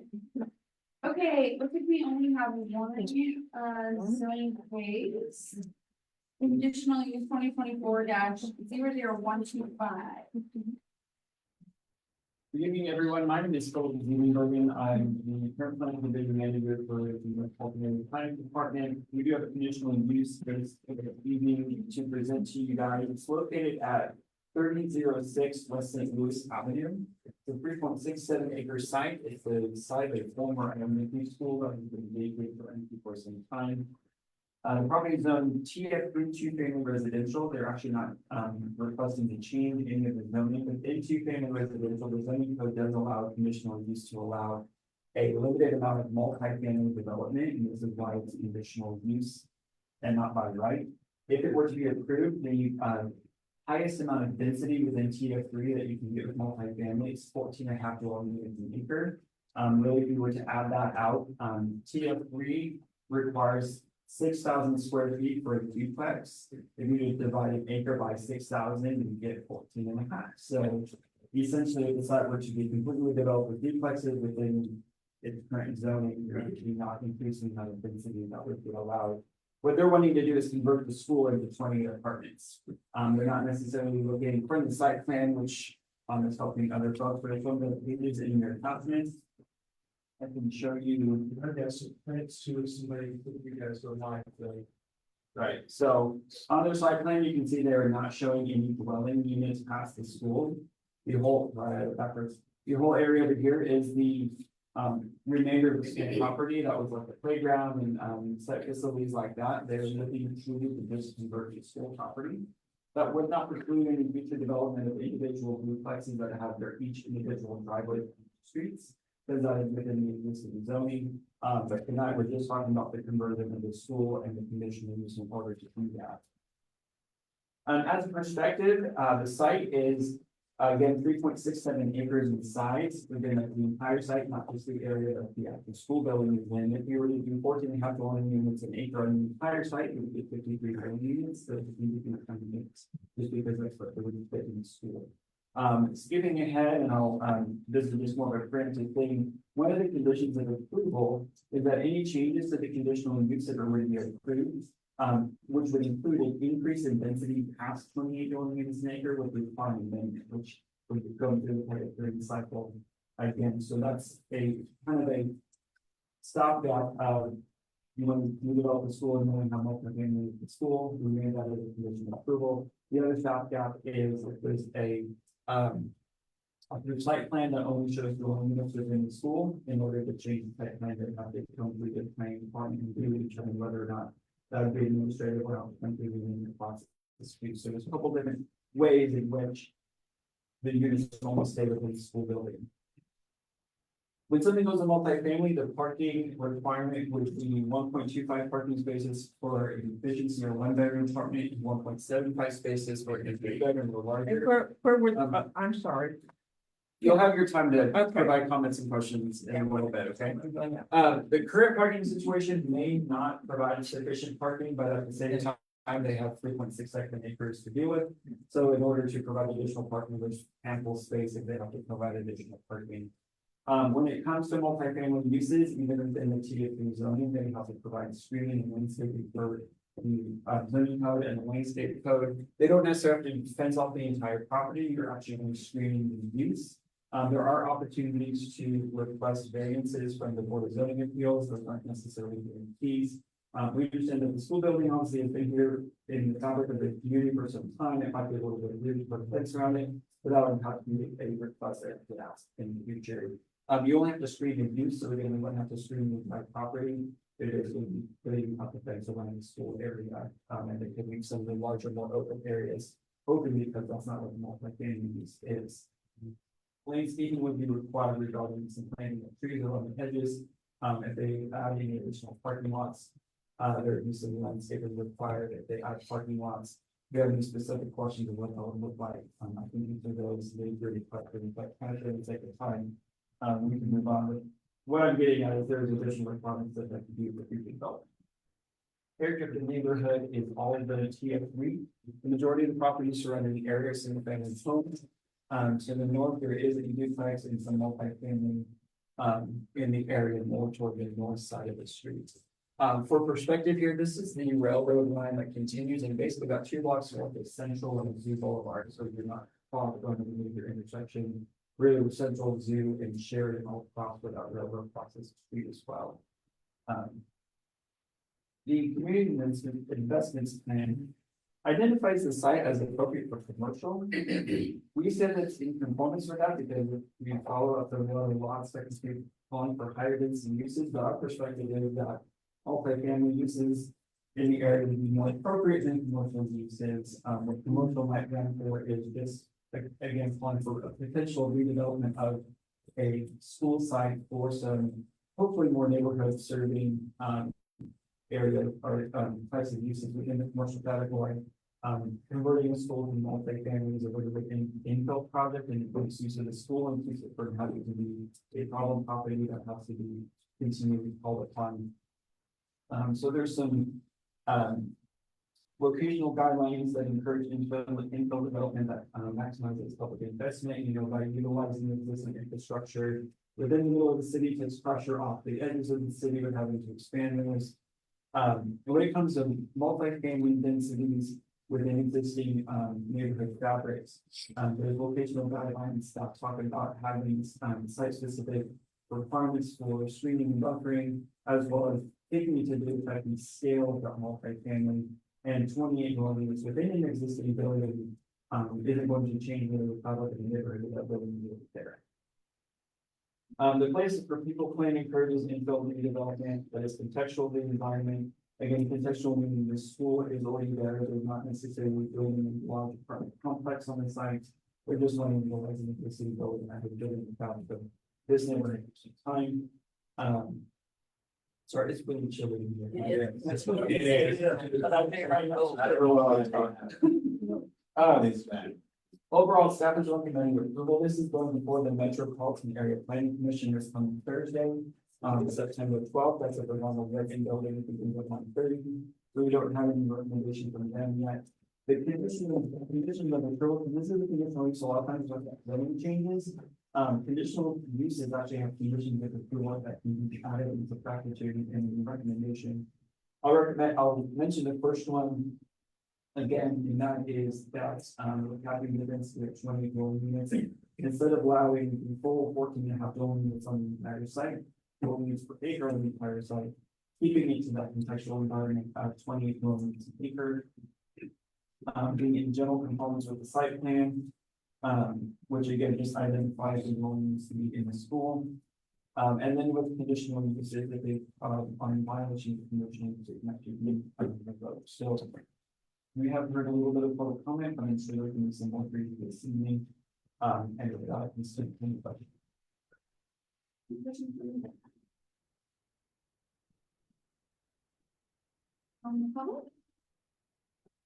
The parking Yes. for all those 20 family, whatever. Where are you gonna put that at? Are you gonna put it on the south side where there's that buffer area, or are you gonna put? The applicant for it here, so, okay, I will defer specific question of the developer to the applicant, so I'm not representing the project. Our plan is to keep the school just basically like it is. It's a. I understand that. I live across the street. I'm familiar with that. I wanna know where the parking's gonna be for the tenants that are gonna go in there. What we have proposed right now is to put it where the existing parking is at. And what we've done. That's not a lot for 21 units. With 28. 28, 21, still not enough. Well, most of all the apartments are single dwellings, so they're single, bedroom apartments that's there. So if you really count them up, if we need additional parking spaces, it would be right here in this area that we would do it in. But right now, the way we've got it set up is with the existing asphalt parking lot that's there on the side. Are you gonna leave the playground equipment alone? Here's a dilemma that we have, because we're not a school district in a park. We're gonna leave it there right now. The only thing I don't know of is because it's kind of like your home. We're gonna have that there. I'm not sure if insurance will cause us a problem with some kid falling and getting hurt and that being on our liability. I'm not sure how that will work. But as far as we are right now, we're leaving it, and we're just gonna see how that plays out with our Because insurance. the neighborhood, a lot of people around that neighborhood, around that building, use that park. I mean, everybody goes over there, so. I love it too. The only thing is it's changing from a park, from a city park to, you know. It's not really even a park, it's a school property, so. What was. Yes, it was, but it didn't ever take a classification of a park. Cause I live right across the street, I know. I understand that. So- We see the public there because we hired security and everything else just to try to help to maintain it, because it's. Oh, you guys are the strange people in the strange cars that are parking. No, I'm joking. No, we've been over there working, trying to get it cleaned up, and we've hired security people in there. We've actually are trying to, because we've had so much vandalism, breaking the windows out and everything, and so that's the reason we're trying to get this passed, so that we can actually make changes to the property to upgrade it.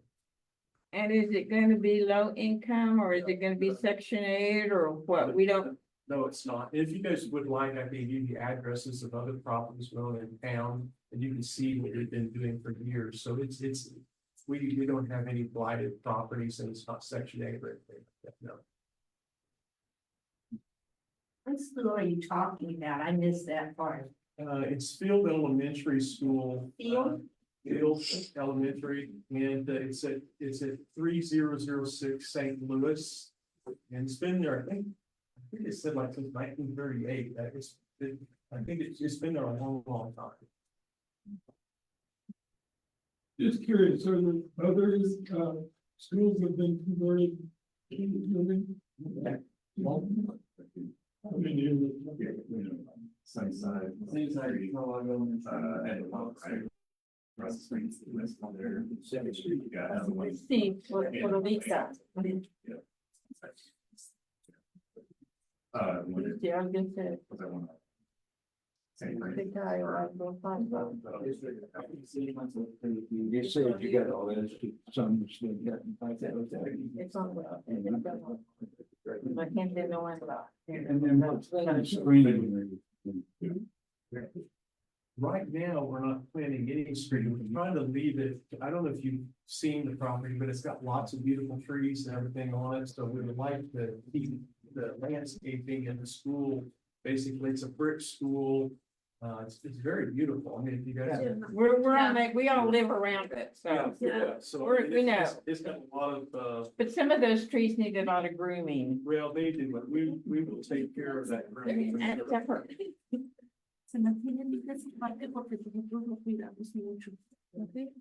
So she's saying, she speaks Spanish and she's saying that the park or the property is always clean because neighbors do a good job at maintaining and picking up the trash. Yeah, We're very, very good at that.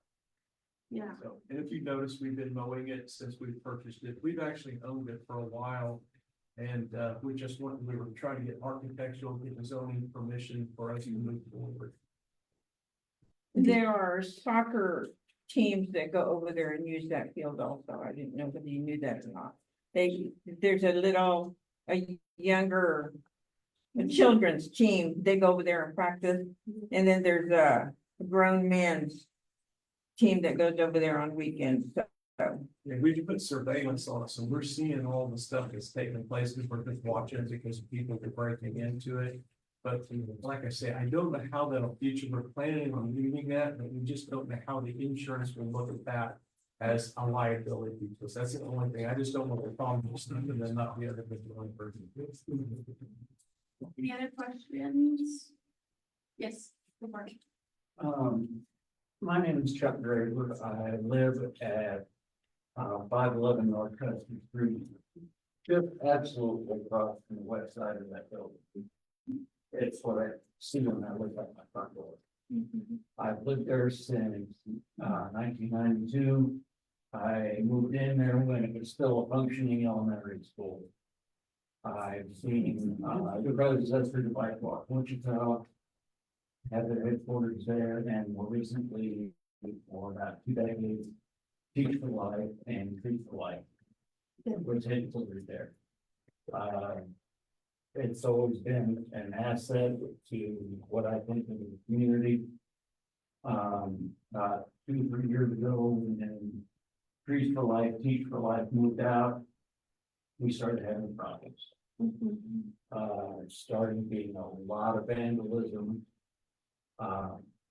Started having problems with getting windows broken out. Kids were breaking into the school building and just crashing places, which is really sad because that is a very well built school. Some of the woodwork there is just absolutely amazing.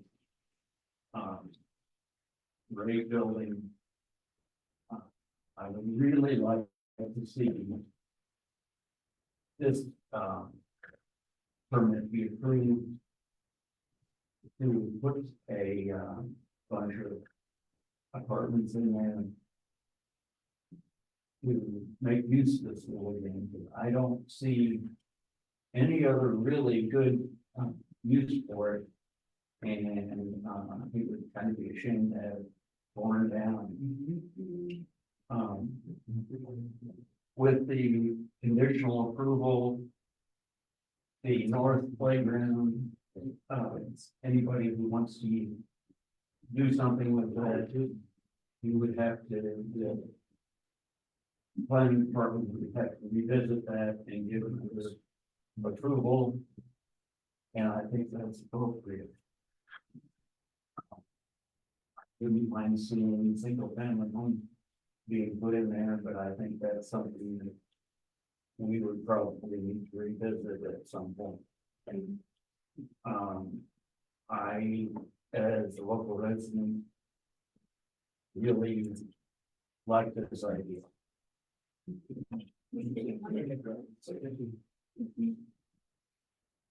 Any other questions? Any other questions? Bring it back to the dad, any questions, more questions? I'm gonna need a group.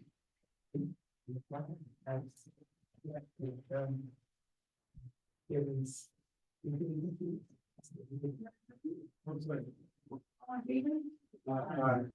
Any opposed? All right. Yeah, it's a youth. It's a youth. Thank you. You guys got a handout about which is Saturday from 10 to noon. Oh, they did? Yeah. We were Oh, excited. I just don't want it in not in my backyard. Do you have any other updates?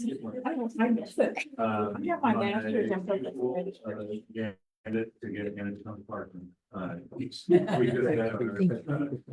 our 100th park run. I know, but I don't have Yeah, that. 180 people come out. It was a really great event. If you went to the 100th, now we're the 2-year anniversary is not this weekend, but the weekend after. And it'll still be a really great day, so still come out every Saturday. 8 o'clock. Oh, no, yo soy de mi abuela para mi opinión. I gotta go. We're Let's go. From 11 a.m. to 11 p.m. It's free to the public. It's in front of the Warren Theater. So